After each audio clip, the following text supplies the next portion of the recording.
On the eastern edge of Europe, peasants endure the lowest standard of living in the Western world. Life is medieval, and prospects are bleak. Petro Zvaric is a restless, ambitious, and confident young student. He reads posters promising free farmland in a country far across the ocean, and decides his destiny lies halfway around the world. Friends thought I had lost my mind. I was planning to go to Canada, where only buffalo, Indians, and Eskimos inhabited the land of ice and snow. But I'm confident that life in Canada is better than it is here.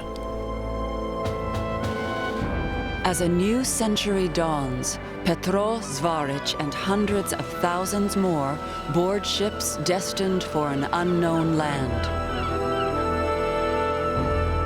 The face of Canada is about to change forever.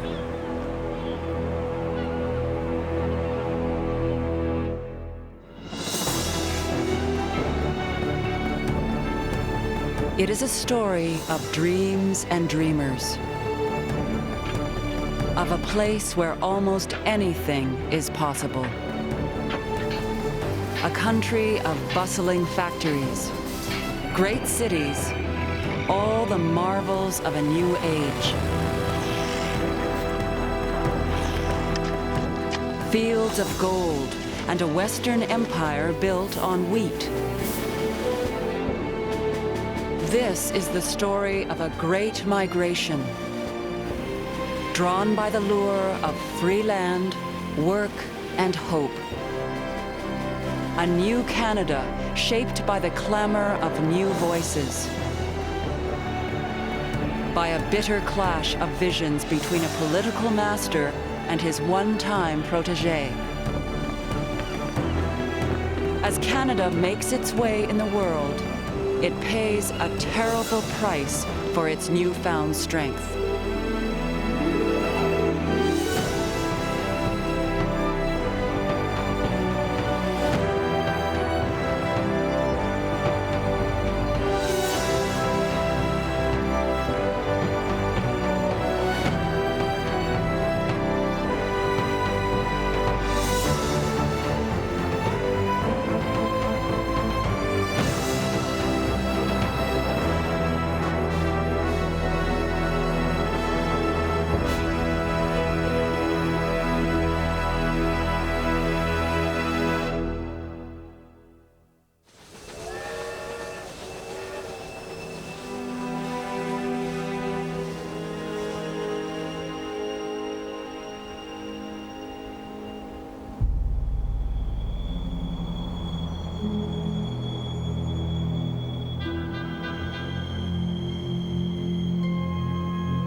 July 1897.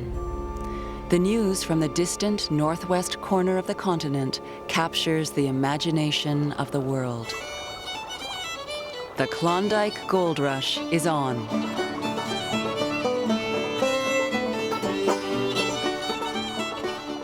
In Chicago, 31-year-old socialite Martha Purdy leaves her two small children with relatives. She and her husband join the stampede. To me, it was a quest that had all the allure of a treasure island or Aladdin's lamp. I had only to go to the world-famed gold fields and collect the gold.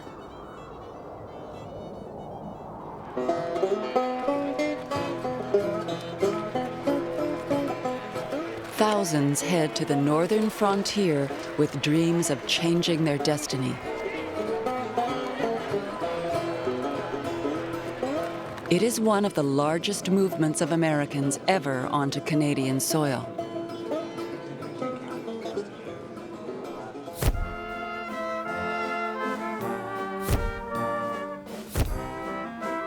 Bankers don buckskin, farmers bundle in furs, and almost all make sure they are photographed before starting out to stake their claim. Martha Purdy thinks it will all be so simple. I pictured myself and children living in luxury the rest of my days. The trip from Seattle to Skagway, Alaska takes 8 days. And then the adventurers come face to face with the treacherous Chilkoot Pass. Tappan Adney, a writer for Harper's Weekly, has also made it to the forbidding Chilkoot. There is nothing but the gray wall of rock and earth. But stop, look more closely. The mountain is alive. There is a continual moving train. They are perceptible only by their movement, just as ants are. They are human beings, but never did men look so small. Early April 1898, an unexpected storm turns the Chilkoot Pass into a death trap. Like most, Duncan Clark, a farm boy from Iowa, stayed behind in camp, but his brother went up, hoping to pack another load to the summit. Then, an avalanche.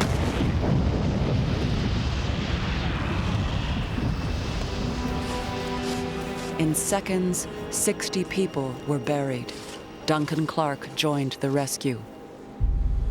It was a horrible sight to see. Big, robust men, the very picture of health, dug from the snow, put on a sled, and hauled to the morgue. 40 of the dead were found the first day. My brother John, among that number.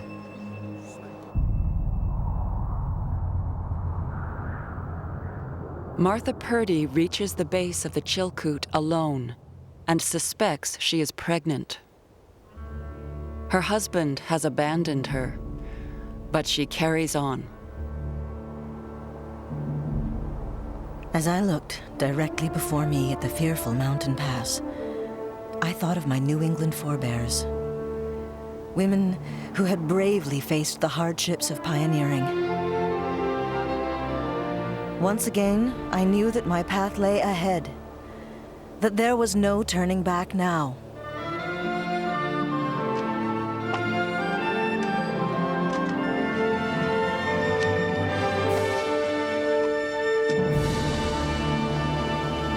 I had made it to the top of the world. We had now entered Canada. To the surprise of most of the Americans, the Northwest Mounted Police have set up a customs house on the top of the mountain. For those who survive the pass, there is still another 500 miles until Dawson City. They pack mule trains, build rafts, all in a race to be the first to the gold fields. The summer of 1898. Dawson City rises almost overnight, with 30,000 fortune hunters. It is the largest Canadian city west of Winnipeg. Tappan Adney gazes in wonder. It is a motley throng, every degree of person gathered from every corner of the earth. Australians with upturned sleeves and a swagger, young Englishmen in golf stockings and tweeds, would-be miners in mackinaws and rubber boots, and women too, everywhere. It is a vast herd. They crowd the boats and fill the streets, looking at Dawson. Looking at Dawson because they cannot look for gold. The richest riverbeds near Dawson have already been staked and claimed. Some try their luck farther afield.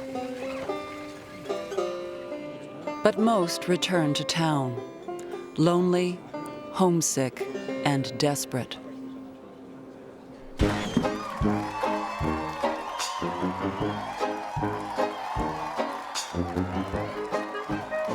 In Dawson, the entertainment business becomes the gold mine. There is Montreal Marie, Snake Hips Lily, and and the flame dance of Klondike Kate, who hypnotizes lonesome miners by slowly unraveling 200 yards of tightly wrapped chiffon. Martha Purdy, now 4 months pregnant, finds shelter in a makeshift log cabin.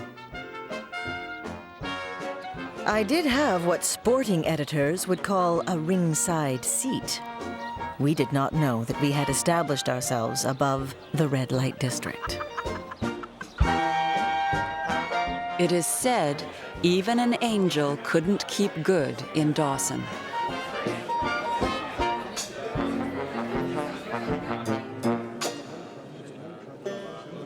By the summer of 1899, the rush is over, and so are the dreams of gold. In days, half of Dawson is emptied.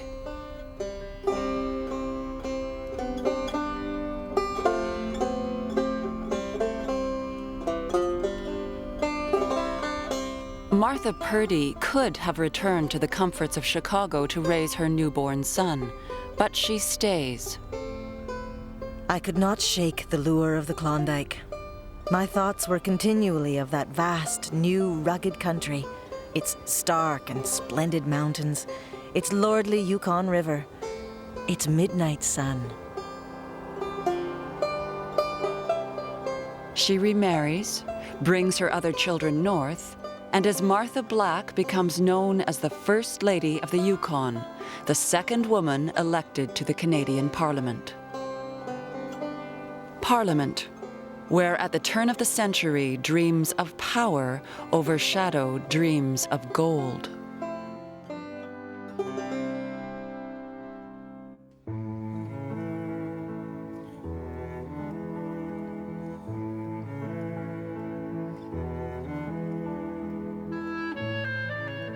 With an ever-present diamond horseshoe in his cravat for good luck, Wilfrid Laurier epitomizes grace and elegance.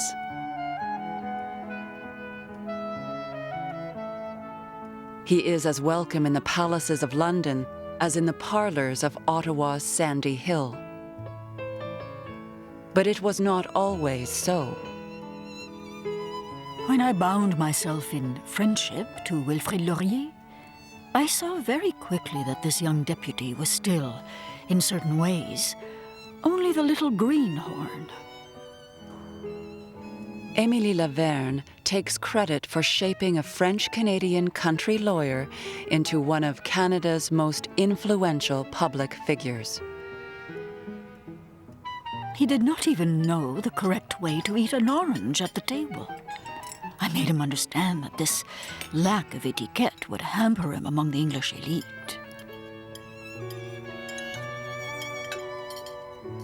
Wilfrid Laurier is the son of a rural Quebec surveyor. He is thin and sickly with chronic bronchitis. A brilliant student, he studies law at McGill, then moves to the cleaner air of the countryside east of Montreal.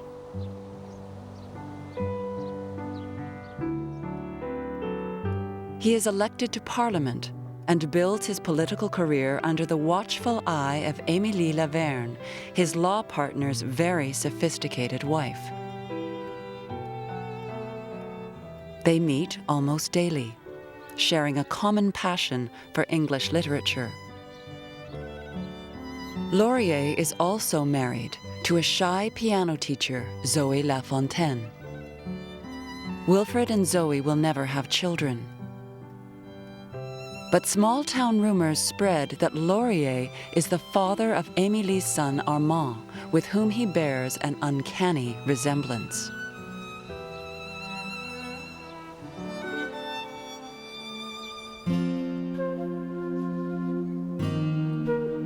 But rumors do not stop Laurier's rise through the ranks of the Liberal Party.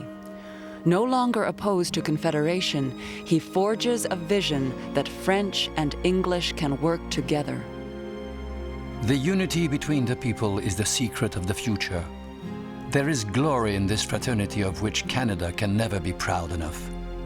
Mighty nations, indeed, may well come to us to seek a lesson in justice and humanity. For more than 2 decades, he learns the system, forms alliances, and impresses colleagues with his charm and emerging charisma. Liberal MP Chubby Power recalls. One of the things that endeared him to the younger members of the party was his habit of meeting us in the corridors, inviting us into his office to smoke a cigarette. Laurier had a natural and unaffected charm of personality. He had the gift of being loved. His wife Zoe is at his side in Ottawa. But for years, he faithfully writes to Émilie. I would like to see you, my friend. Simply to see you, to look into your eyes, to listen to your voice, to feel that it is you, to be sure of it, to enjoy the consciousness of it. Spring 1896. An election is called. Laurier has been leader of the Liberal Party for almost a decade. In opposition, he has witnessed a string of Conservative prime ministers stumble over one divisive issue, the Manitoba schools question. Manitoba now has a majority of English Protestants.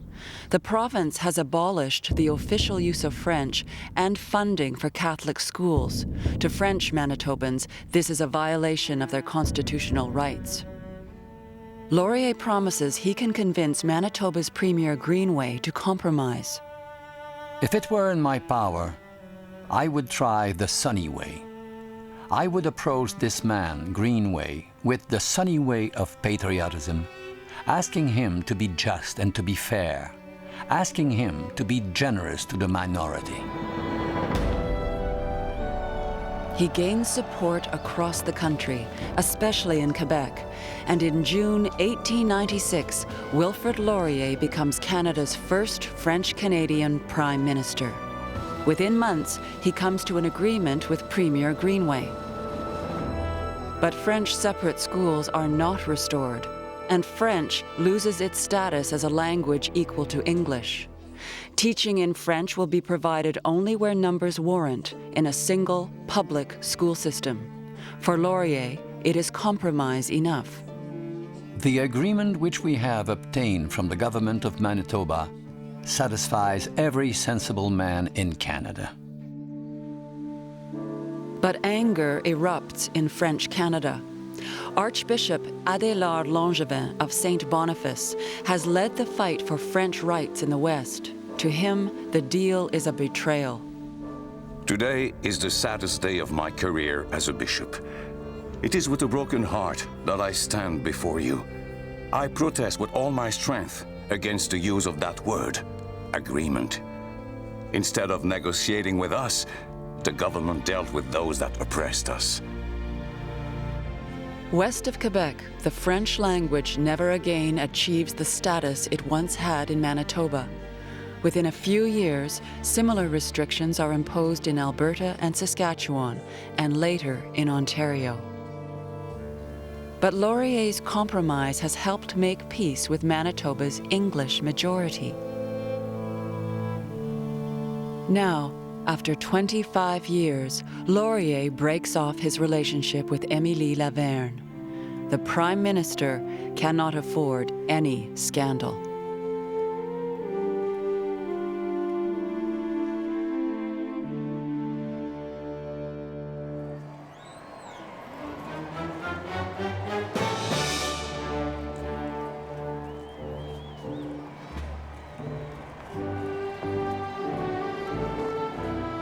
The Diamond Jubilee. In 1897, the British Empire celebrates Queen Victoria's 60th year on the throne. The Canadian Prime Minister is chosen to ride directly behind the Queen in the grand procession. Wilfrid Laurier is the toast of London, as the French-Canadian celebrates Canada's links to the British Empire. If a day were ever to come when England was in danger, let the bugle sound, let the fires be lit on the hills. Whatever we can do shall be done by the colonies to help her. That summer, he returns triumphantly to Canada as Sir Wilfrid Laurier. But his attachment to the Empire is soon tested.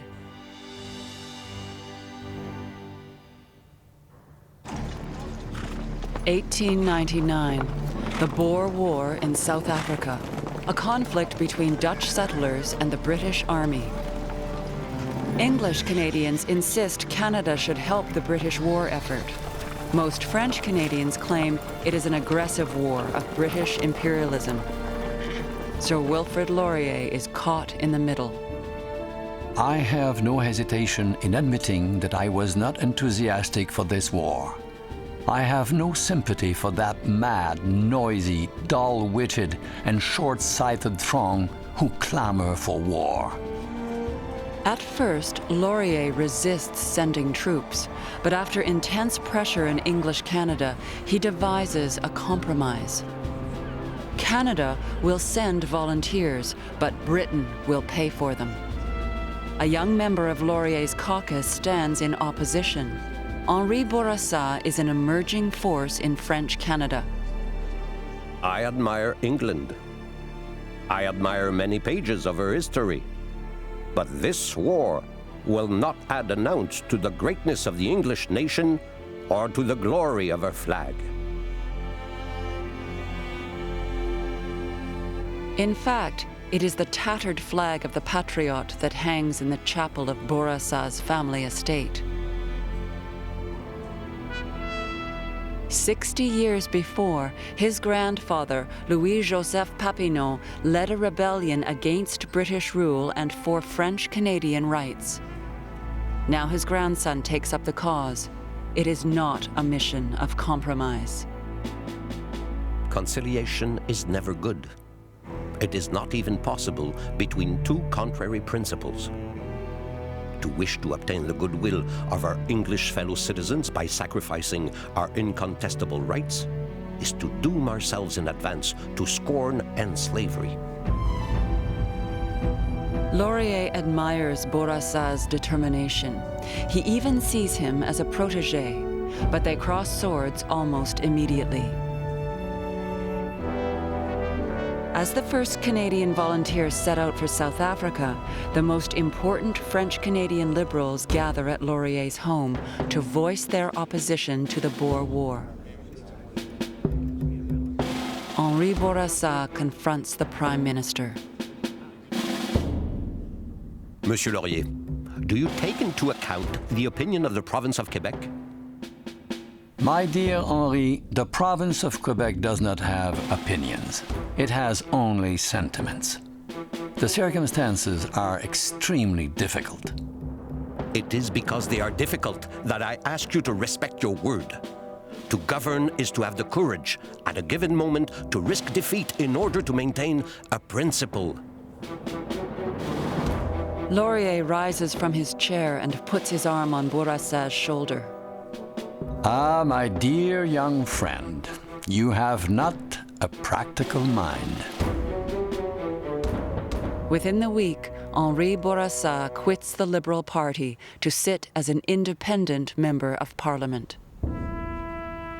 Like his grandfather before him, he will not abandon his principles.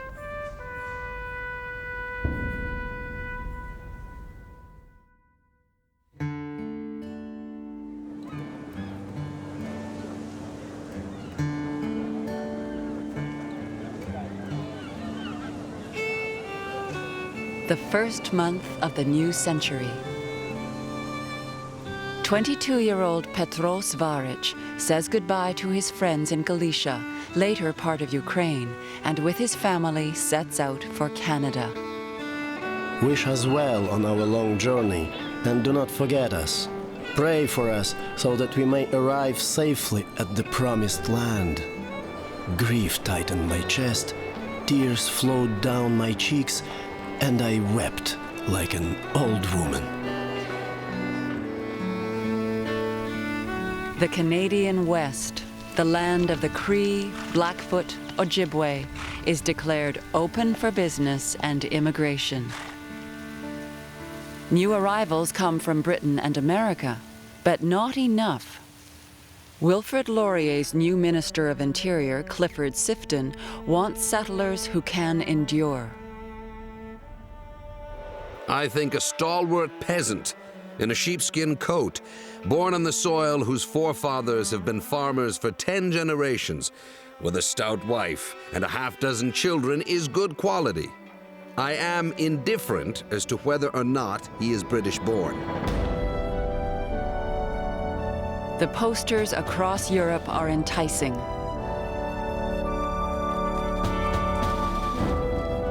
"160 acres of free land in the last best West."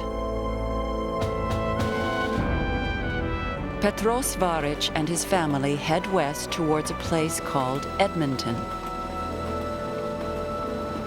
We all crowded at the windows. What we saw were endless flat prairies, no trees, no creeks. This is Canada, which draws us like a magnet? Out here we shall live the rest of our lives? Did we do the right thing? Shall we be happier here than we were in the old country? Such thoughts came to all of us as the train took us deeper and deeper.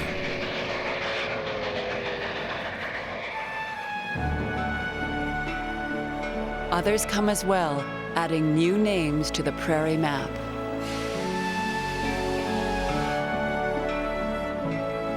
The Icelanders of Gimli. The Ukrainians of Edna Star.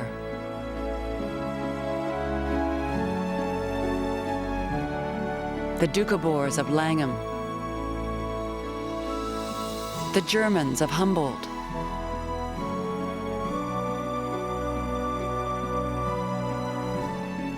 The Poles of Cook's Creek. The Mennonites of the West Reserve. The Jews of Edenbridge.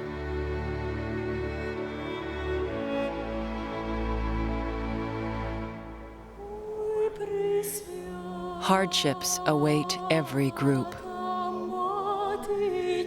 A year before Petros Varic arrives, scarlet fever swept through another group of Ukrainian settlers. 50 children died on their way to a settlement in Manitoba.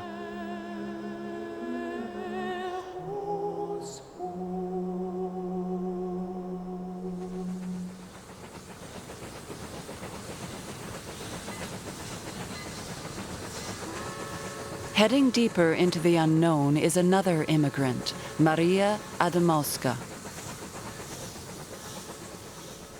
We were afraid we were coming to the end of the world. The heart of many a man sank to his heels, and the women and children raised such cries as defies description.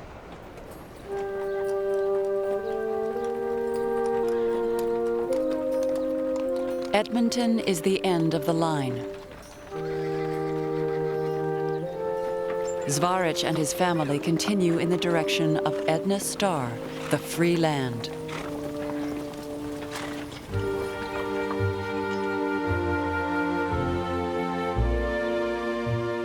They come across recent homesteaders living in primitive conditions. I could not believe my eyes. The house was like a little pigsty covered with sod. Our hearts sank with what we saw, and what obviously awaited us too.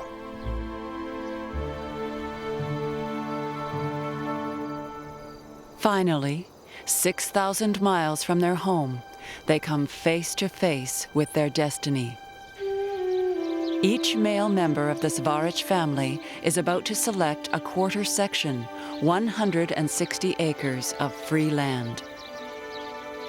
We felt in our hearts the eagerness of suitors about to meet their brides for the first time, and somewhat nervous hoped to make the right choices.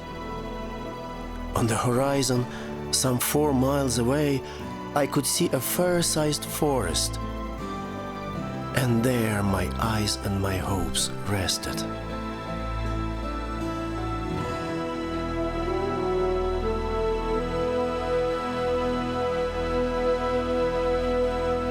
By the fall of 1900, after only 6 months on their new farm, Petro's parents take in their first harvest. The total yield was 3 times as much as they would have had in the old country. My father now felt like a wealthy man and would not return to his old farm in the old country for anything. For if he accomplished this much in 1 year, imagine how much he would have in 5 or even 10 years. Maria Adamoska's family chooses land in Saskatchewan. Winter was setting in. My father built a cave in a riverbank, covered with turf. Oh, how fortunate we felt. We would not have traded that root cellar for a royal palace. Petro Svaric will need money to start his farm. He leaves his land with his parents and works on the railways and in the mines, and is determined to improve his English. That first winter, Svaric writes back to his sister in Eastern Europe. You've been harsh with us, Canada. But it was so much worse in the old country. Here we can work for ourselves and live in prosperity someday. For in Canada there is much land, enough to work on, as long as one has strength.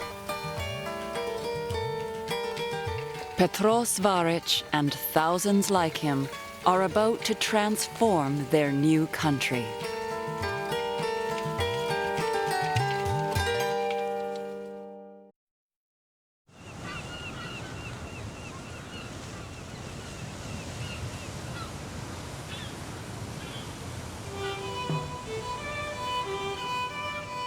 Cape Breton Island at the turn of the 20th century, where Gaelic is still more common than English or French. And here too, a new era is dawning. Fishermen are trading in their nets for a pickaxe. Coal is king, and we have every reason to feel that at no distant date, Glace Bay will take its place among the leading cities of Canada. In the new city of Glace Bay, Mayor David Burchell stokes the engine of progress. Underground. There is employment for everyone willing to work. Wages are good, and good order is maintained. 14-year-old Tyus Tutty takes a job in the coal mines. When his father drowned, Tyus became the first in 5 generations to leave the sea. I had a lot of accidents. There's no question about it. I had this hand smashed. I had that skull fracture.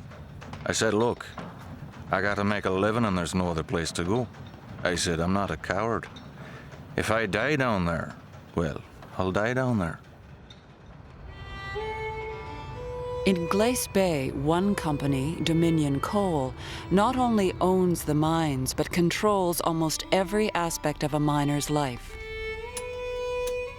At the company store, Tyus has to pay for his own food, explosives, and safety equipment, all deducted from his pay. At the end of a month, Tyus can take home as little as 70 cents.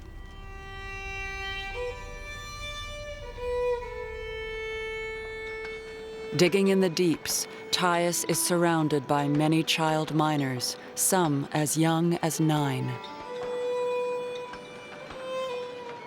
We had been working 12 hours a day, loading in a low seam on our hands, being cursed at from morning to night by a greedy boss and seeing daylight only on Sundays. We faced the prospects of a dismal and unhappy existence. Dismal, unhappy, and dangerous. There was an explosion. It was 8 men killed. The manager, his name was Johnson. All they found was his lamp. his finger's still in the hook.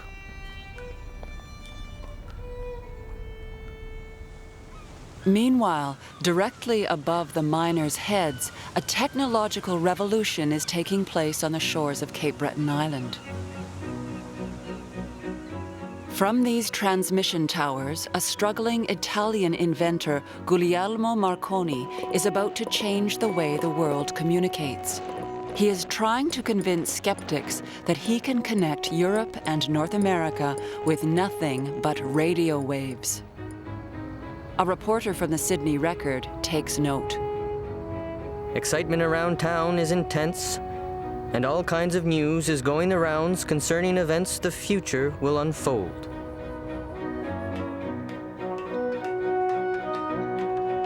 December 1902, Marconi sends his first full wireless message across the Atlantic. Glace Bay's mayor beams with pride.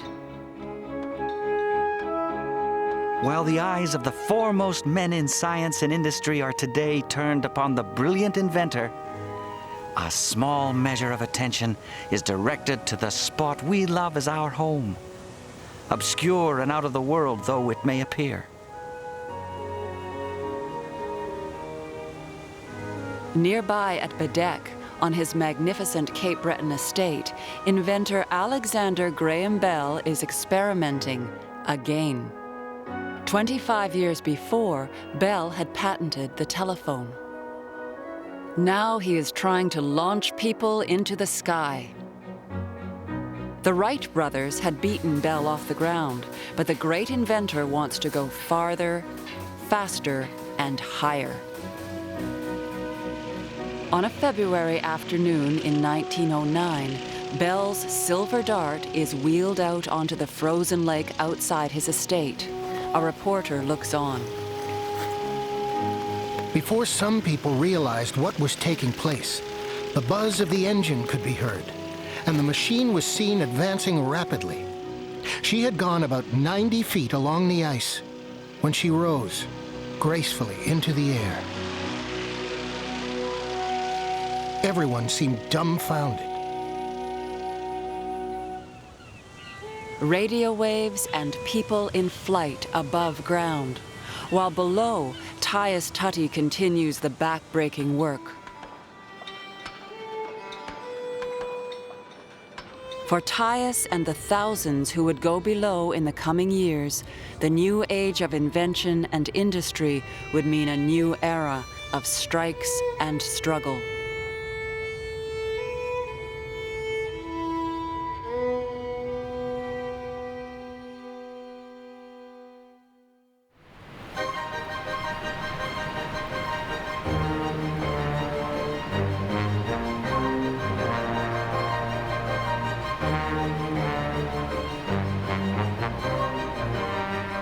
White gold flows over the falls at Niagara. Electricity. The waters spark a charge that will fuel Canada's rapidly growing cities.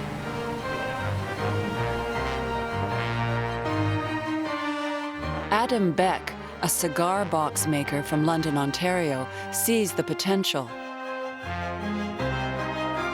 The man who will create the world's largest electric company vows to light up the towns.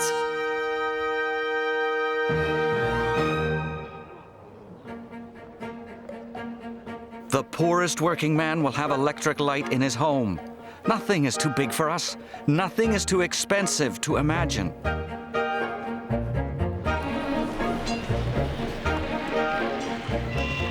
In Toronto, affordable electricity ignites an industrial boom.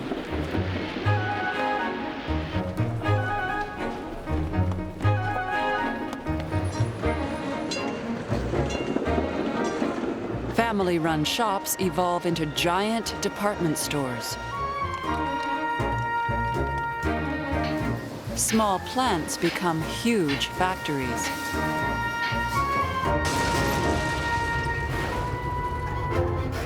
It is an era of urbanization, as many immigrants now stay in the cities as take up land in the West.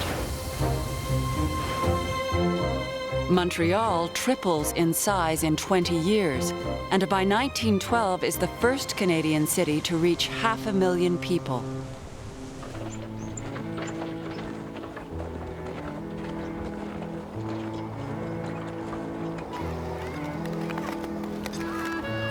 It is said 2/3 of Canada's economy is controlled by fewer than 100 people who live in old world splendor in Montreal's square mile.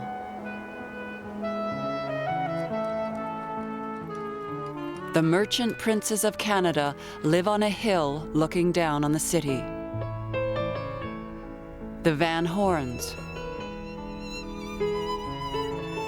the Molsons, the Burkes,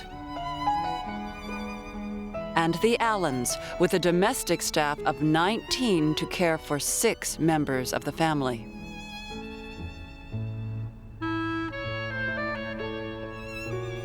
Canadian Pacific Railway decorator Kate Reed casts a wry eye on her neighbors and clients. Went to Mrs. Hugh Graham's at home. A housewarming in her new house. Lovely house, but hideous decorations. I don't see how they can live long with that wallpaper.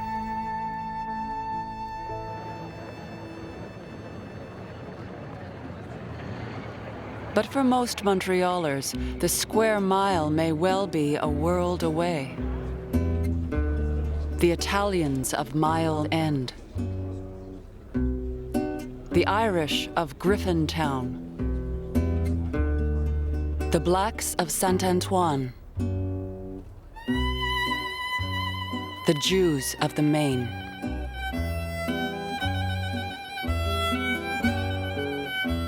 Israel Medrash is 16 years old when he arrives alone from Bielorussia. Like many Jewish immigrants, he gets work in a tailor shop. The tailors officially worked 59 hours a week.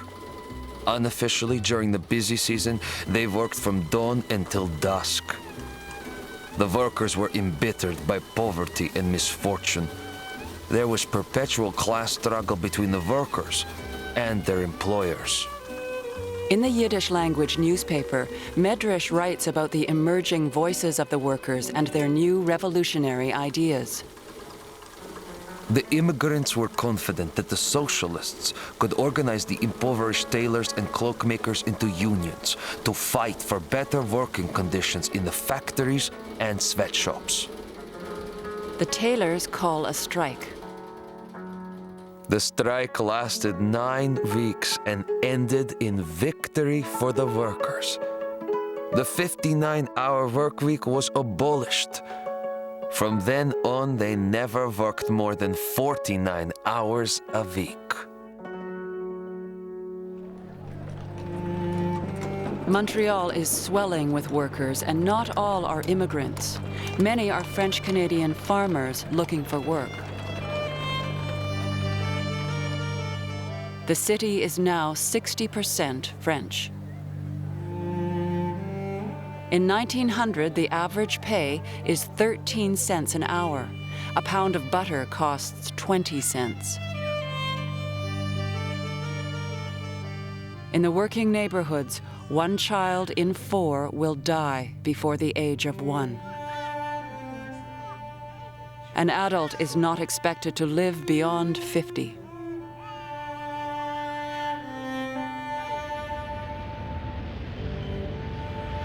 "16-year-old Alfred Charpentier is an apprentice bricklayer working with his father. We were 15 at the dinner table. I was the only one with my father to provide for the needs of all. He taught me my first notions of labor unionism. I met the labor leaders of the time. Their speeches impressed me a lot. I dreamt of being able, one day, to follow their example. At 23, Charpentier becomes secretary of the Montreal Bricklayers Union, local number 1, though this does not guarantee employment. Economic depression frequently forced my father and me out of work. not to mention the unemployment due to strikes in our field. Financial straits permeated our family for many years to come, a humiliation which many bricklayers had to accept. There are other barriers for the working class. Here, among the columns of St. James Street in Montreal's banking district, French-Canadian workers deposit their savings. Though the province of Quebec is overwhelmingly French, the English control the banks. Alphonse Desjardins has been researching the bank's practices of not lending money to the working class and farmers.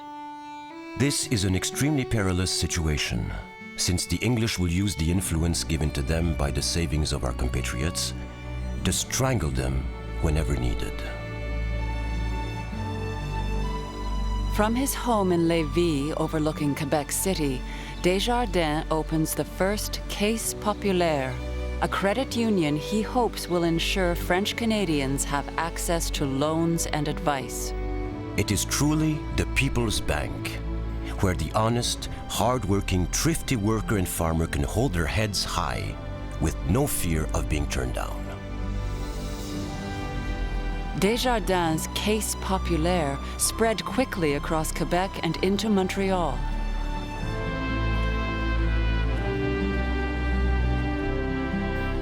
Industry, technology, and workers. It is an era of progress. As a new century begins to take shape, the cities of Canada are awakening. A new urban nation is being born.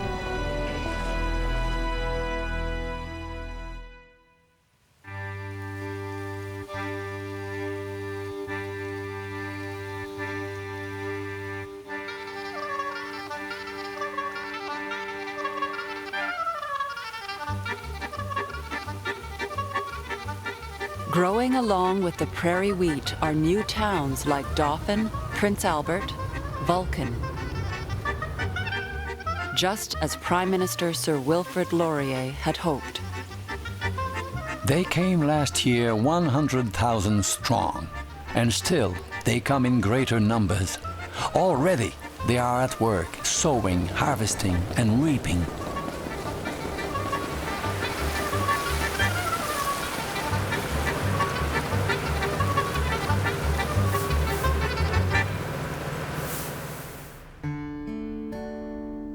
By 1904, Petros Varic has staked a claim in Canada.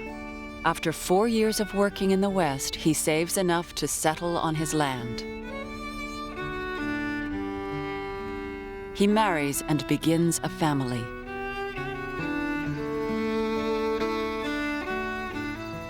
I built on my homestead, opened up a store and a post office, and became a postmaster.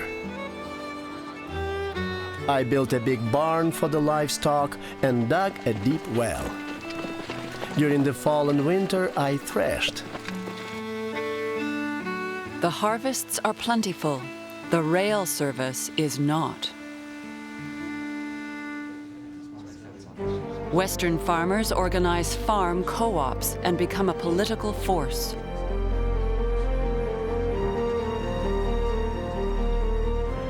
There are more than 500,000 people in the Northwest Territories, and now they want their own government. The Prime Minister promises that if re-elected, he will create 2 new provinces.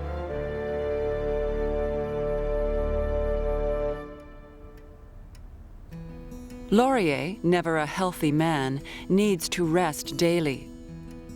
But he enters the election of 1904 with renewed vigor and passion. Let me tell you, my fellow Canadians, that all the signs point this way, that the 20th century shall be the century of Canada. Canada shall be the star towards which all men who love progress and freedom shall come. The re-elected Prime Minister makes good on his promise. two new provinces, Alberta and Saskatchewan, are carved out of the Northwest Territories. September 1st, 1905. The Prime Minister stands to address the crowd in Alberta's new capital, Edmonton. I see everywhere hope.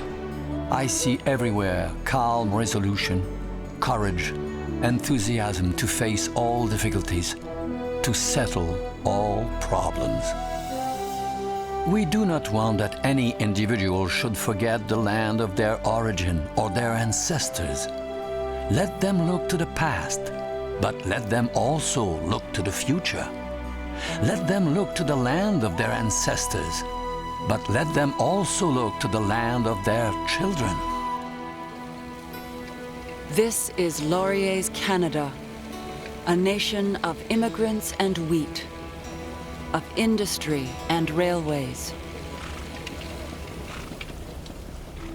But this is not the Canada of Henri Bourassa. Laurier's rival wants a Canadian West with a significant French-speaking population. Transplant in the West a branch of the old French-Canadian trunk and surround it with an atmosphere that will preserve its native sap and its original qualities. Then let come the American, the Doukhobor, the Galician. But it is too late for Henri Bourassa. Through Laurier's open door have already passed more than 1 million immigrants by 1905. More than half are from the United States and Great Britain.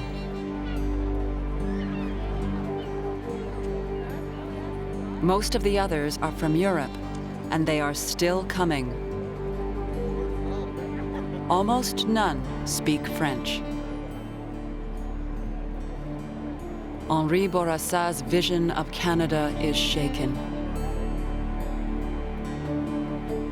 I regret to find developing that feeling that Canada is not Canada for all Canadians. We are bound to come to the conclusion that Quebec is our only country. In Quebec, Bourassa immerses himself in a new role, mentor to a group of young and articulate French Canadians, the Nationalistes. In their new newspaper, journalists like Olivier Asselin are calling for radical changes. It will take a benevolent revolution to sweep away the abuses by which we are being dishonored and brought to ruin.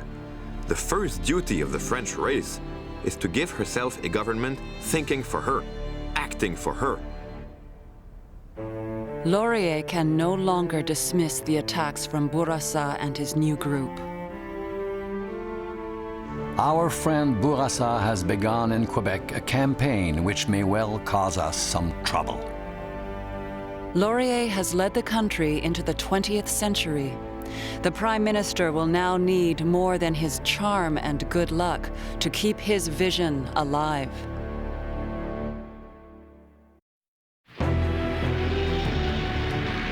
In the new Canada, new voices are being heard. New conflicts come to the fore. Women demanding equal rights. Immigrants seeking their place in the teeming cities. A bitter debate over Canada's place in the British Empire.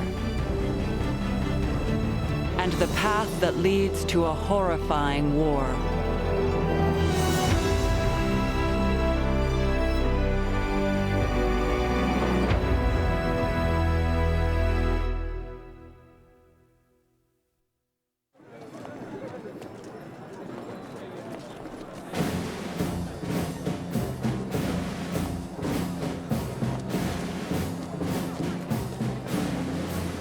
At the turn of the century, women around the Western world are on the march for women's rights and for the vote.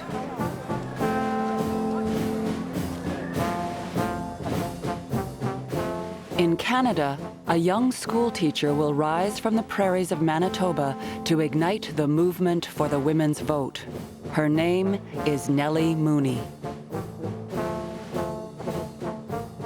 Our worthy opponents will emphasize the fact that women are the weaker vessel.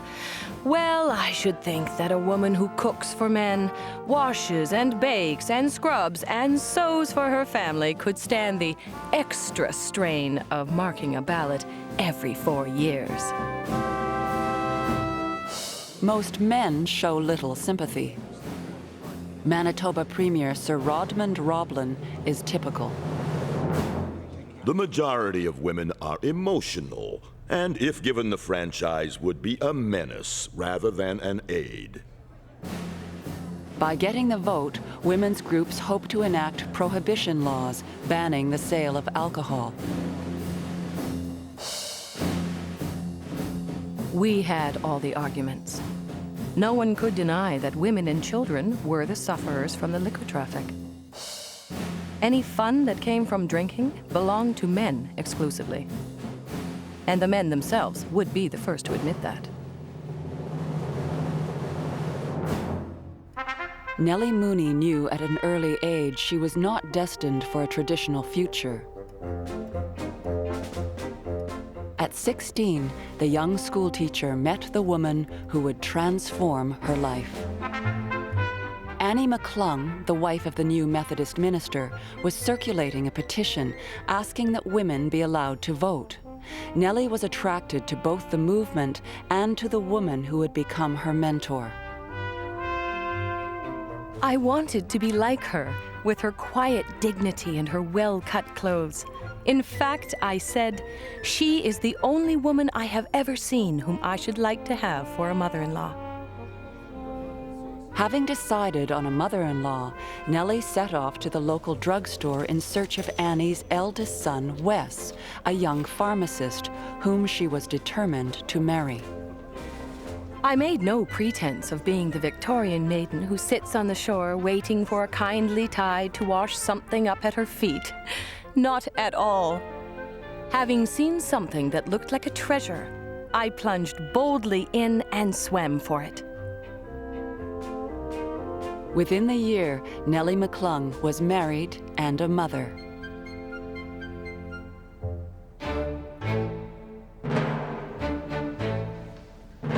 Petition after petition.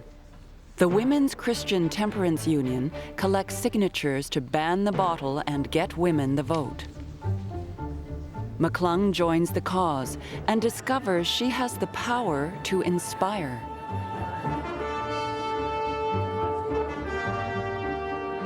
Prohibition is a hard-sounding word, worthless as a rallying cry.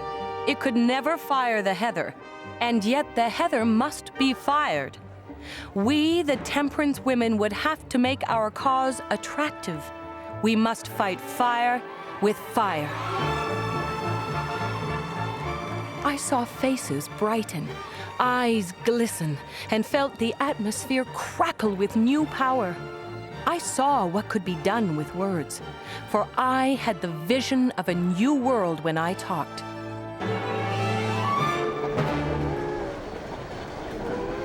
McClung's oratory brings her widespread fame. She travels across North America speaking to women's groups, not only about the vote. Our insane way of dressing has much to do with shaping women's thought. The absurdly tight skirts, which prevented the wearer from walking like a human being, made a pitiful cry to the world. It says, I am not a useful human being. See, I cannot walk, I dare not run, I am not of use. I am made to be supported. My sex is my only appeal.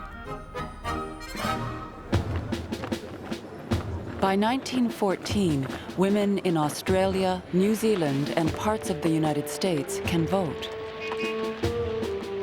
Across Canada, women embrace the dream of equality. In Quebec, there is Marie Gérin-Lajoie. In British Columbia, Helena Guttridge. In Ontario, Emily Howard Stowe. But still, no Canadian province or the federal government allows women to cast a ballot.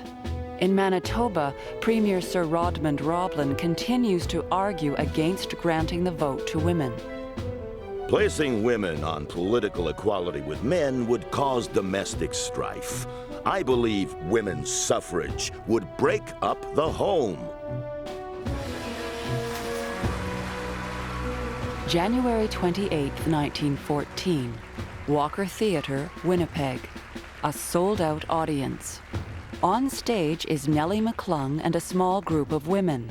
They are staging a play, A Women's Parliament. McClung plays a female premier in a make-believe country where men want the vote. If men were to get the vote, who knows what would happen? It's hard enough to keep them at home now. Politics unsettles men, and unsettled men means unsettled bills, broken furniture, broken vows, and divorce. There is no use giving men votes. Man has a higher destiny than politics. The Women's Parliament is a huge success. And while Conservative Premier Roblin will not give in, the Liberals promise that if they are elected, women will get the vote. In the 1915 election, the Liberals under T.C. Norris are elected. On January 27, 1916, Nellie McClung and the women of Manitoba become the first in the country to win the right to vote in provincial elections and to hold elective office.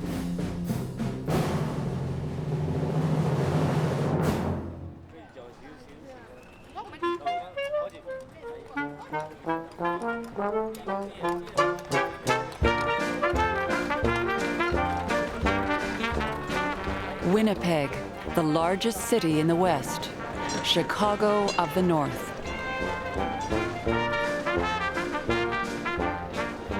Charlie Chaplin appears at the Walker, Groucho Marx at the Bijou. By 1911, Winnipeg has the highest percentage of foreign-born residents of any city in Canada. Most crowd into the North End, north of the CPR tracks, the foreign quarter.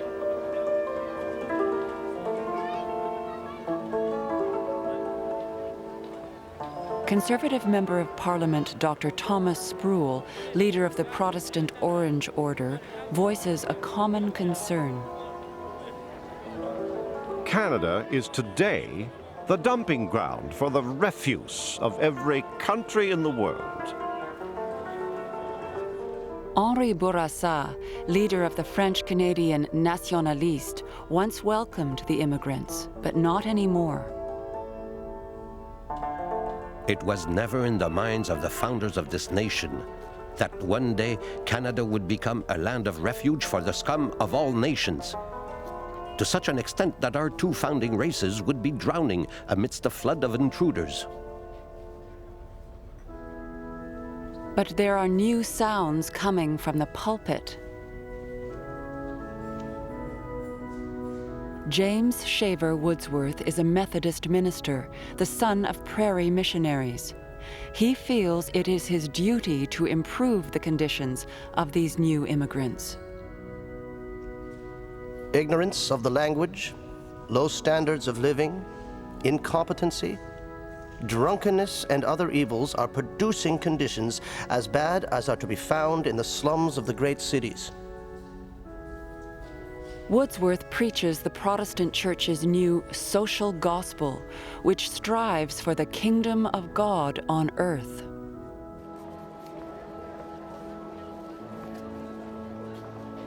The effort must be not merely to preach to the people, but to educate them and to improve the entire social conditions. Woodsworth moves his young family to the North End, to the All Peoples Mission. His goal, he believes, is noble: assimilation.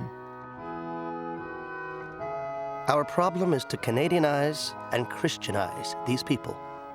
It is a Herculean task, and we haven't begun to appreciate its magnitude or importance, much less plan for its accomplishments. For Wordsworth, language is the key. The All Peoples Mission organizes English kindergartens.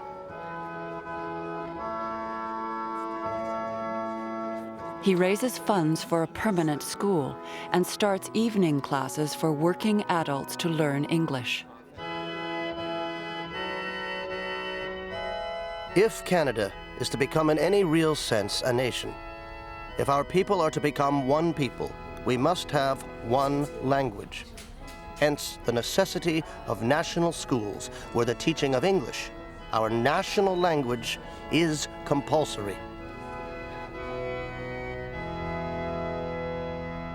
Wordsworth gets to know his neighbors. John Klimbheil and wife and 6 children, and from 15 to 20 boarders, live in 4 rented rooms. The place is beastly dirty. Michael Yakov and his wife are Russians. Peter, the oldest boy, 8 years old, has to go out along the streets and lanes where he can find sticks of wood, empty barrels for which he gets a few cents to help keep the family. Of course, he does not go to school. In 1909, after 2 years working and living in the North End, Wordsworth publishes his views on immigration, Strangers Within Our Gates. Instead of simply teaching his neighbors, he has learned from them. What does the ordinary Canadian know about our immigrants? He classifies all men as white men and foreigners. The foreigners he thinks of as the men who dig the sewers and get into trouble at the police court. They're all supposed to dress in outlandish garb and speak a barbarian tongue and smell abominably. Wordsworth's book sells 10,000 copies and brings him national recognition.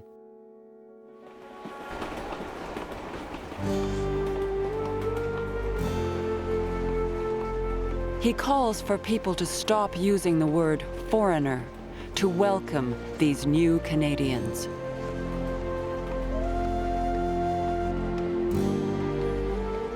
Within the 2 decades has come an inrush of over 2 million immigrants. Some would gladly return to the simpler joys of earlier days, but for good or ill, we are launched upon a larger life.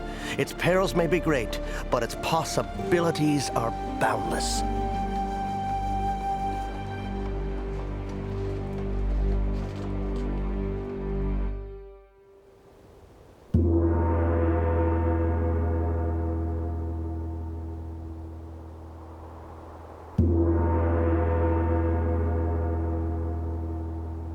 British Columbia was part of Gyeomsan, Gold Mountain, to the thousands of Chinese men who first crossed the Pacific with dreams of a better life.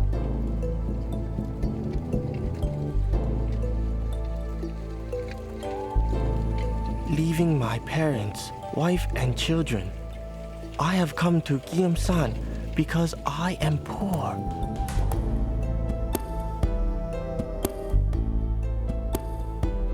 I have always yearned to go to the Gold Mountain, but instead it is hell, full of hardships. In the early 1880s, 15,000 Chinese came to build the most difficult and dangerous sections of the Canadian Pacific Railway.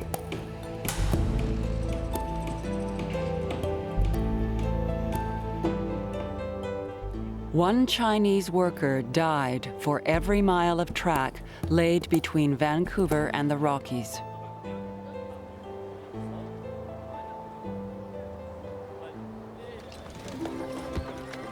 When the line was finished, unemployed railway workers spilled into the emerging Chinatowns.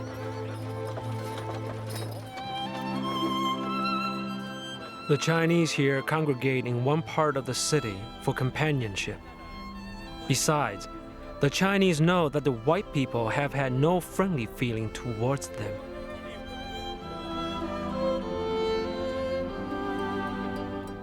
Juan Alexander Kumiao was the first Chinese person born in Canada. He works at his father's store in Vancouver's Chinatown. This unfriendliness and want of respect has caused a feeling of want of confidence among the Chinese, and it has certainly not tended to induce them to abandon their own ways and modes of life. The Chinese perform the only jobs available to them in hand laundries, as cooks, domestics, street vendors.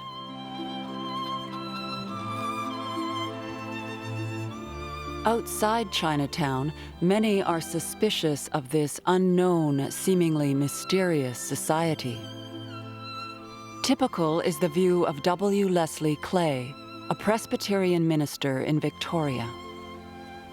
Canada would be strengthened by exclusion of the Chinese race.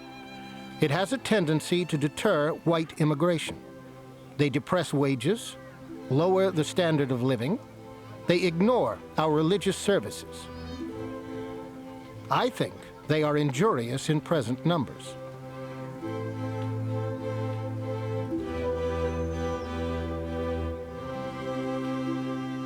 To try to stop Chinese immigration, the government sets an entry fee, a $50 head tax. Juan Alexander Kumiao begins speaking out. Now in his 30s, he's doing unusually well. An official courtroom interpreter, he marries one of the few single Chinese women in Vancouver and starts a family. Unless we have a vote and exercise other privileges where we reside, we will always be looked upon as nobody. But once we have a vote, we have the power. Instead of giving them rights, the government decides to raise the head tax to $500, 2 years' salary at a sawmill or cannery. In just 1 year, 1905, immigration from China drops from nearly 5,000 to just 8 people.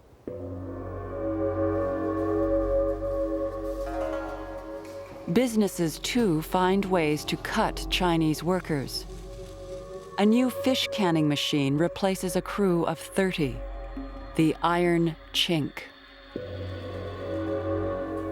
Keeping British Columbia white is still proving difficult. While Chinese immigration has almost stopped, thousands continue to arrive from Japan and India.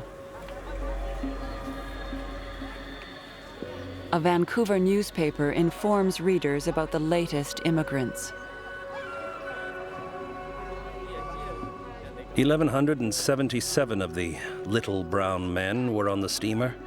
The decks were crowded with the swarming Japanese who covered her from stem to stern like a swarm of ants. On a Saturday night in September 1907, the newly formed Asiatic Exclusion League calls a huge protest rally at City Hall. Half the city turns out. Part of the crowd turns on Chinatown. A reporter witnesses. The mob soon left the Chinese quarter and headed in the direction of Japtown. The crash of glass was continual. Window after window was shattered in stores and boarding houses as the riotous gang pushed farther into the thoroughfare, lined with nests of Japanese. For 3 days, Asian homes and businesses are vandalized. On Saturday night, we get all the windows smashed.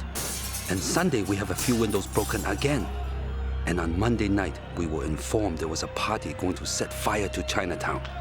So this is the night Chinese merchants get very afraid.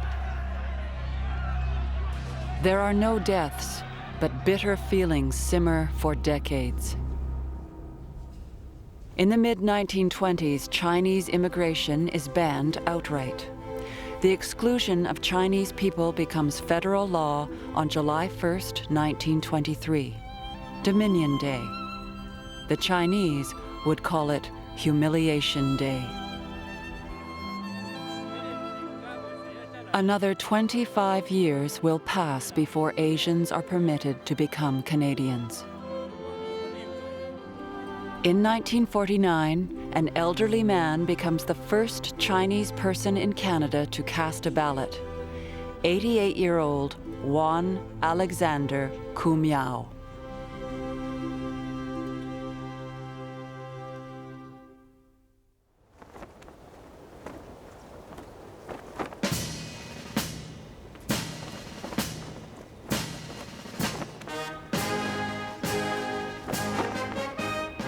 When John McCrae was 13 years old, he traveled abroad with his father, a pilgrimage from their home in Guelph, Ontario, to the center of their universe, London, England.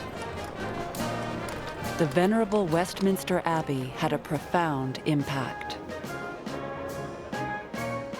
Heroes have lived and died, thrones risen and fallen, empires grown old and decayed, but through it all, unchanging in their majesty, those towers have kept steadfast watch.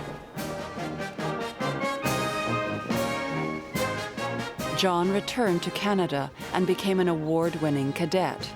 And as the century turns, the young lieutenant leads 54 volunteers from his hometown to fight in the Boer War. The prospect of defending the British Empire holds all the adventure and excitement he has read about as a child.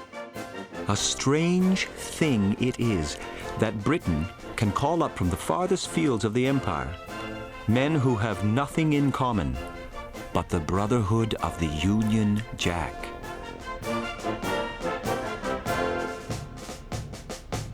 After a year in South Africa, John McCrae returns a war hero. The young doctor who graduated at the top of his class from the University of Toronto moves to Montreal.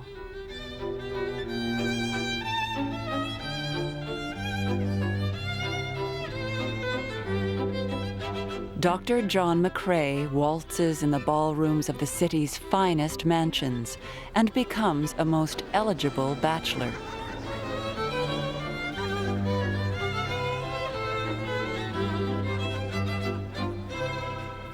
But beneath the facade of a carefree bachelor lies a darker, brooding side of John McCrae. He is an aspiring poet and artist.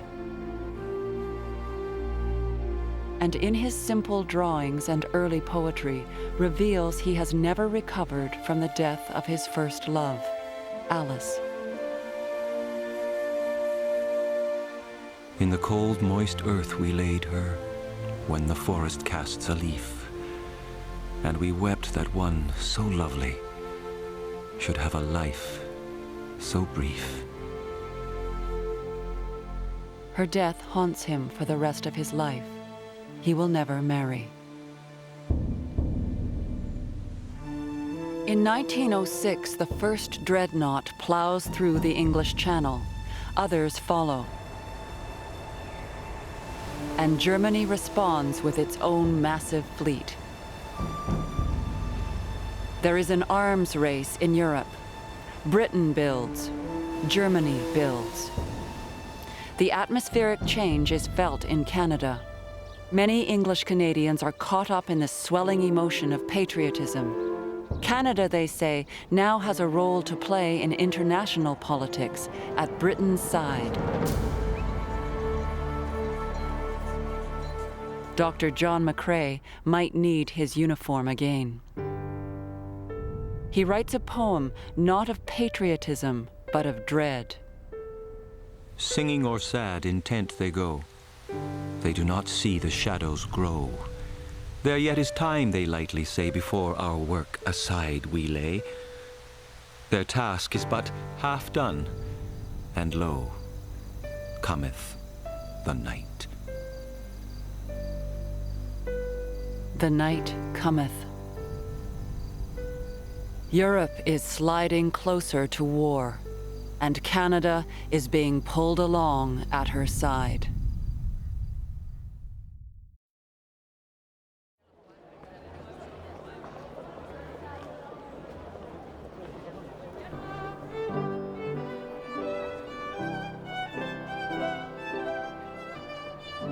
In 1910, Sir Wilfrid and Lady Laurier, the former country lawyer and the piano teacher, are Canada's biggest celebrities.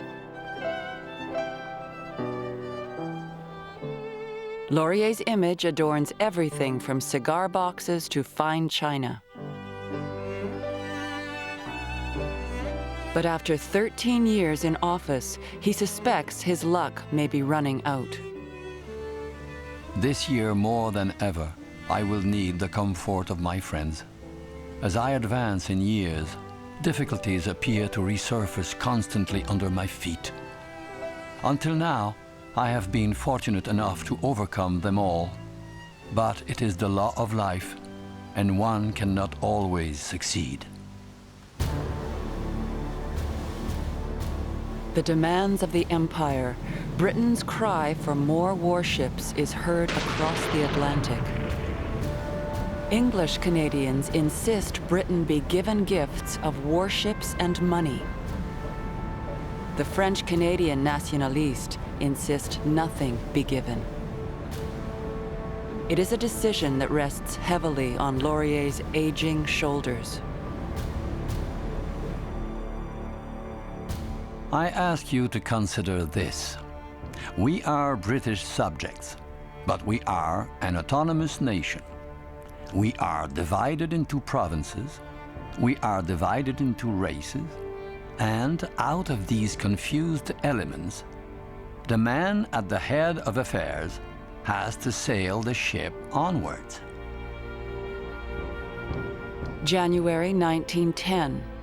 Laurier tables the Naval Services Bill, the creation of Canada's own Navy, warships operated by Canadians and only available to Britain in an emergency. Laurier hopes this will satisfy both French and English Canadians. Henri Bourassa is incensed with Laurier's latest compromise. Upon his arrival at the gates of paradise, Monsieur Laurier's first action will be to propose an honorable compromise between God and Satan. Bourassa starts a new newspaper, Le Devoir, where he launches a fierce campaign against Laurier's navy. It is the most complete backward step Canada has made in half a century. It is the gravest blow our autonomy has suffered since the origin of responsible government. In English Canada, Laurier is attacked for not doing enough to help Britain. A critic calls Laurier's creation a tin pot navy, and the term sticks. Laurier struggles to defend himself. I do not pretend to be an imperialist. Neither do I pretend to be an anti-imperialist. I am Canadian first, last, and all the time. Henri Bourassa vows to dethrone the man who was once his mentor. Laurier has now driven not one nail in his coffin, but many. On Sunday, I speak at the church door in Sorel. The next Sunday, I speak at another church. And it will go on till he's finished.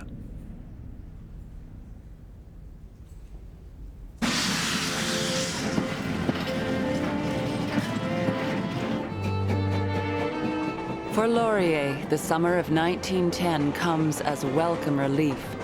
He sets off to the western reaches of Canada, a chance to leave his political troubles behind. From his private car, Laurier's eyes gaze upon a country he has helped to build. He crosses triumphantly through Manitoba into the newly created province of Saskatchewan. At every stop, he's hailed by crowds of new Canadians. Laurier is also besieged by friendly yet determined farmers with one unanimous request, that Laurier negotiate freer trade with the United States. They want better markets for the products they sell and lower prices for the goods they buy.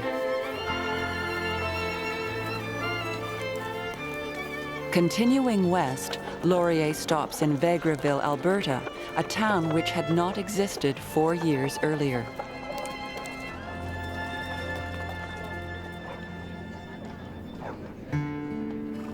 There, he is greeted by a welcoming committee, which includes a 33-year-old businessman named Petros Varic, now the proud co-founder and manager of the first Ukrainian cooperative. Laurier sees the West transformed. When my eyes are closing in death, if I can look upon a united people, upon all the races which have been gathered here by our policy, if I can look upon them as true Canadians, all having in their hearts the greater pride of a Canadian nationality, then I will feel my life has not been lived in vain, and I shall die a happy man. At Prince Rupert, he reaches the most western point of his trip, the terminus of Canada's second transcontinental railway.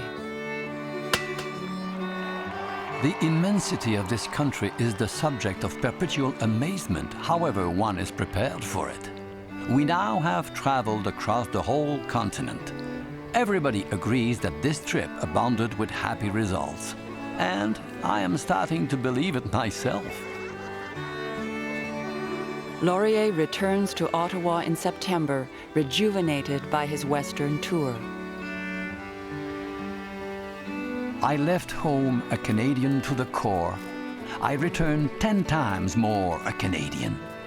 I imbibed the air, spirit, and enthusiasm of the West.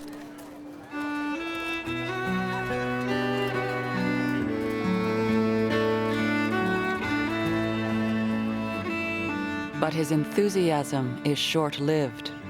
2 days after his return, Laurier leaves for Montreal, where he will preside over a monumental event which will thrust his rival into the spotlight.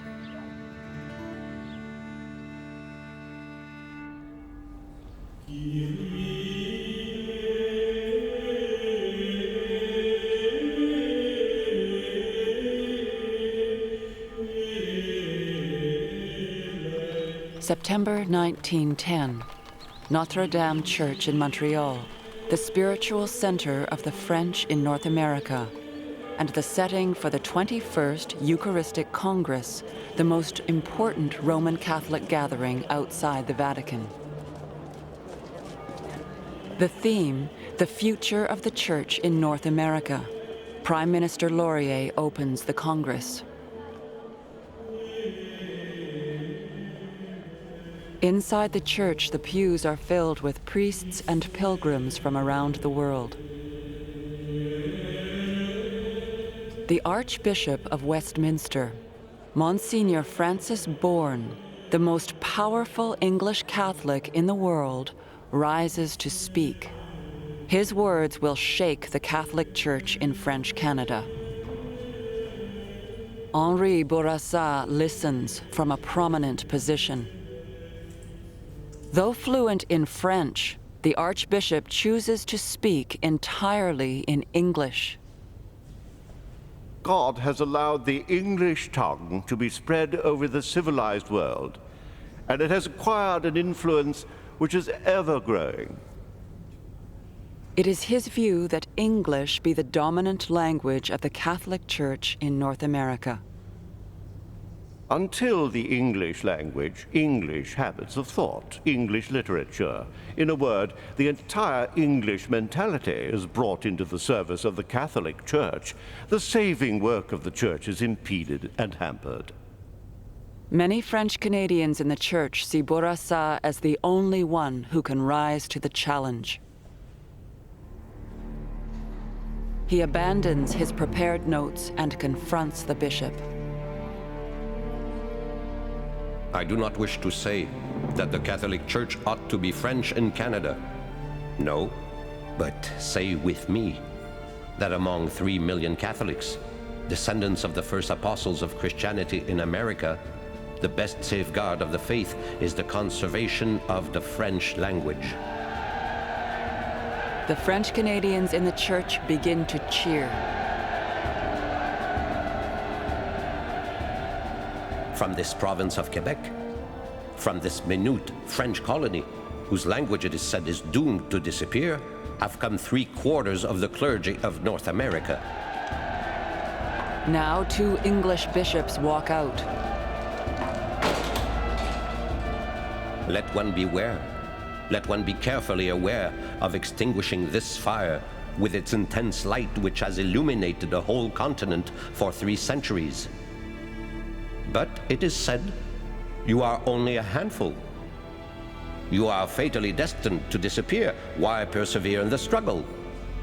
We are only a handful, it is true. But we count for what we are, and we have the right to live.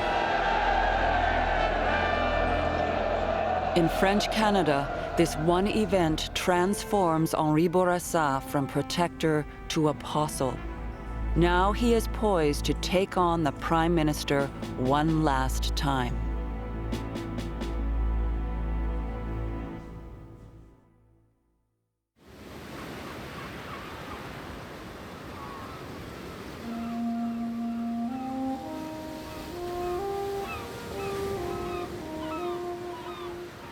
By 1911, Laurier's navy, consisting of 2 ships, is in the water. Rough seas are behind him, or so he thinks. But now the Prime Minister initiates another policy which will divide the nation. He negotiates reciprocity with the United States, free trade in natural products. Farmers in the West are pleased.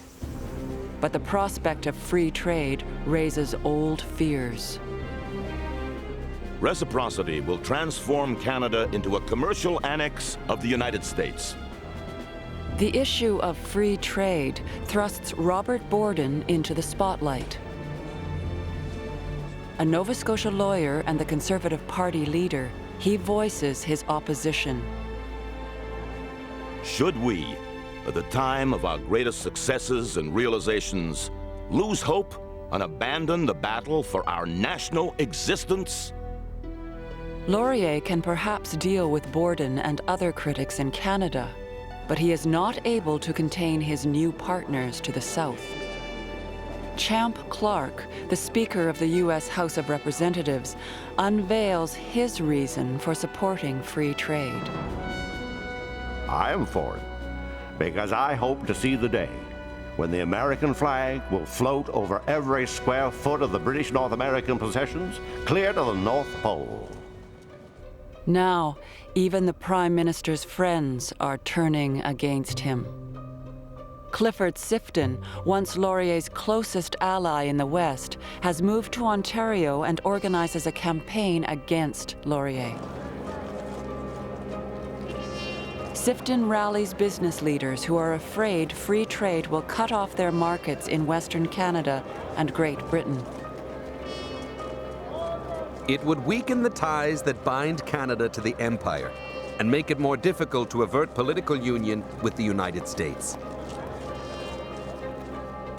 In Quebec, Henri Bourassa makes good on his promise to rally French Canadians against Laurier. Formerly, I also cried hurrah for Laurier. But Laurier has sacrificed his own in the West. Laurier imposes upon us a costly navy which will serve no purpose except to kill our sons in the wars of England. Laurier forces me today to choose between him and the country. I choose the country. The Prime Minister has a history of fending off enemies one at a time. But now the aging patriarch is being attacked from all sides. I am branded in Quebec as a traitor to the French, and in Ontario as a traitor to the English. In Quebec, I am attacked as an imperialist, and in Ontario as an anti-imperialist. I am neither. I am Canadian. Canada has been the inspiration of my life. September 1911. Still confident of his charm and his luck, Prime Minister Laurier goes to the people, hoping for his 5th straight election victory. On the 23rd of September, Laurier and his supporters gather at Marché Saint-Pierre in Quebec City, his riding for the past 37 years. As the election results begin to arrive, there are waves of shock, disbelief, and eventually silence. Robert Borden and the Conservatives have defeated Laurier's Liberal government. Liberal MP Chubby Power remembers.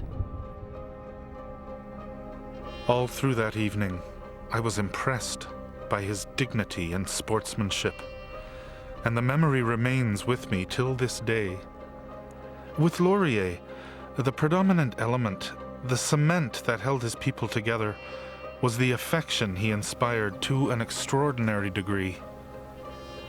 Thousands of now grown men and women will tell you that their parents shed bitter tears of sorrow on that night in September 1911.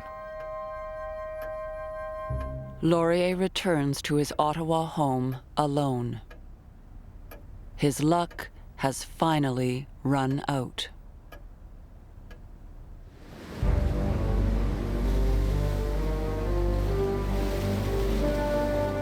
In May 1914, a tramp steamer, the Komagata Maru, enters Vancouver Harbor carrying 376 immigrants from India. For 2 months, the ship sits, not permitted to land. Then word comes. The Rainbow, one half of the new Canadian Navy, is given one of its first assignments: to escort the Komagata Maru and its human cargo back out to sea. The open door shuts, and with it ends the era of Sir Wilfrid Laurier.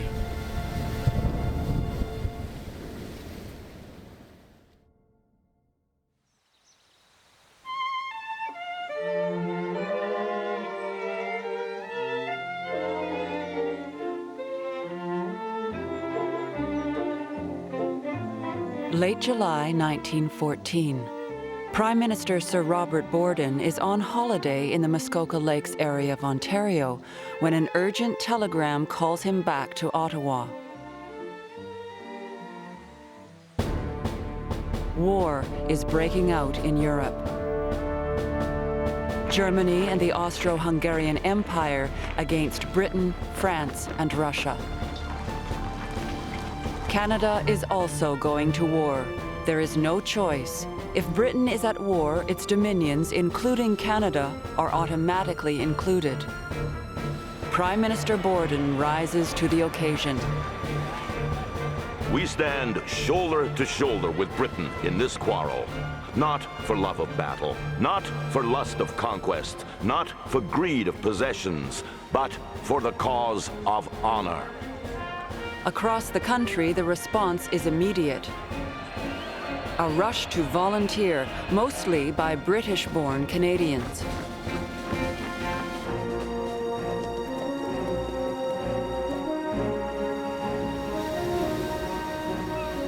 October 3rd, 1914.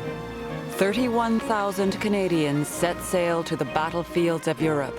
It is the largest convoy ever to cross the Atlantic. On board is 41-year-old Dr. John McCrae, a veteran officer, an accomplished poet. I am really rather afraid. but more afraid to stay at home with my conscience. It will be a terrible war, and somebody's finish when all is said and done. McCrae befriends 22-year-old Alexis Helmer. Lex is engaged to be married and has just graduated from McGill University.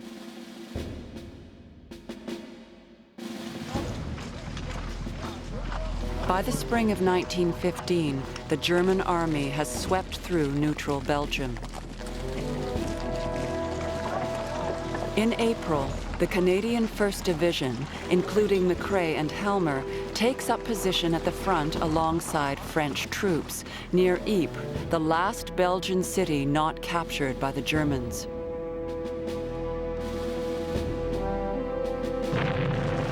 The Canadians are about to see their first action. There is constant bombardment. Then, silence. In minutes, a mysterious green cloud rises from the German trenches and moves slowly with the wind over the French lines. It is the Germans' secret weapon, chlorine gas.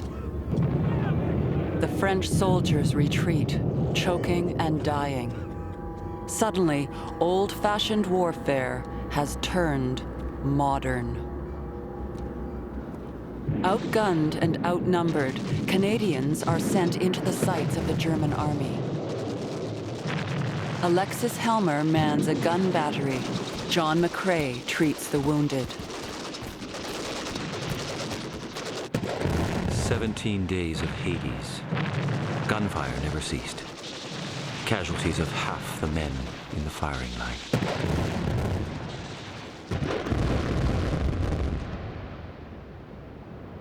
Lieutenant Helmer was killed at the guns. A very nice boy. His diary's last words were, "It has quieted a little and I shall try to get a good sleep." His girl's picture had a hole right through it and we buried it with him. I said the committal service over him as well as I could, from memory.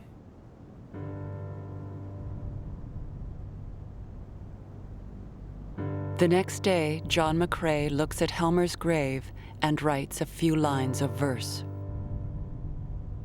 In Flanders fields the poppies blow between the crosses, row on row, that mark our place.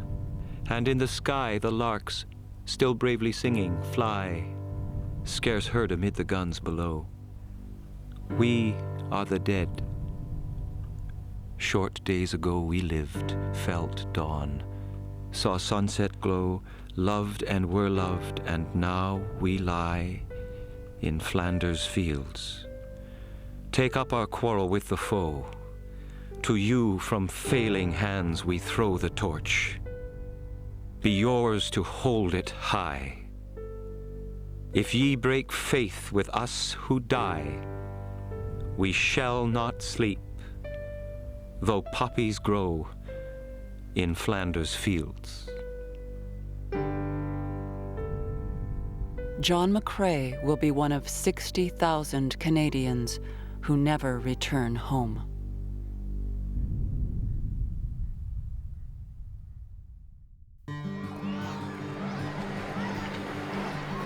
In the last 2 decades, Canada has been transformed beyond recognition. The population has doubled. It has been an era of promise, of hope, and unlimited growth. Now, in the crucible of a horrific war, Canada will come of age in an ordeal by fire.